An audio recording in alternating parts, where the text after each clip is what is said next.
Big boss season 9లో అయితే ఒకసారి decision vote వేసిన తర్వాత మళ్ళీ మార్చుకోవచ్చా?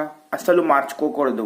కానీ మళ్ళీ నేను మార్చుకుంటున్నాను అని చెప్పి సంజన గారు వాళ్లకు నచ్చినట్టుగా ఓట్ మార్చుకున్నారు. కానీ దానికి సంబంధించి తనూజ వేసిన ఒక కౌంటర్ ఈరోజు హైలైట్ అవ్వబోతోంది. ఈరోజు మాత్రం అసలు ఎపిసోడ్ మిస్ కాకండి. ఎవరైనా మిస్ అయ్యే వాళ్ళు ఉంటే తప్పకుండా లైవ్ స్ట్రీమ్లో తప్పకుండా చూడండి. ఎందుకంటే తనూజ ఇచ్చే కౌంటర్ వల్ల ఒక్కసారి మొత్తం హౌస్ అంతా షాక్ అయిపోబోతోంది. ఎందుకంటే ఉన్నట్టుండి పెట్టుకునే వాళ్ళతో పెట్టుకోవాలి, ఎవరితో పడితే వాళ్ళతో పెట్టుకోకూడదు.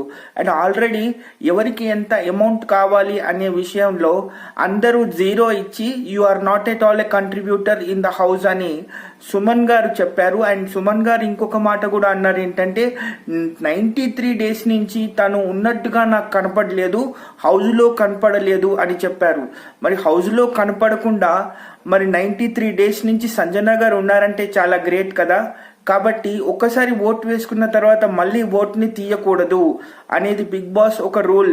మరి ఇప్పుడు సంజన గారు ఎందుకు అలా చేశారు, మరి దానికి తనూజ కౌంటర్ ఎలా ఉంటుంది, మరి ఈ రోజు ఉండబోయే ఎపిసోడ్ అనేది ఎలా ఉంటుందో ఒక్కసారి లుక్ వేసుకోండి. మీరు నిజంగా తనూజకి సపోర్ట్ చేస్తున్నందుకు చాలా ఆనందపడతారని నేను అనుకుంటాను. బాయ్.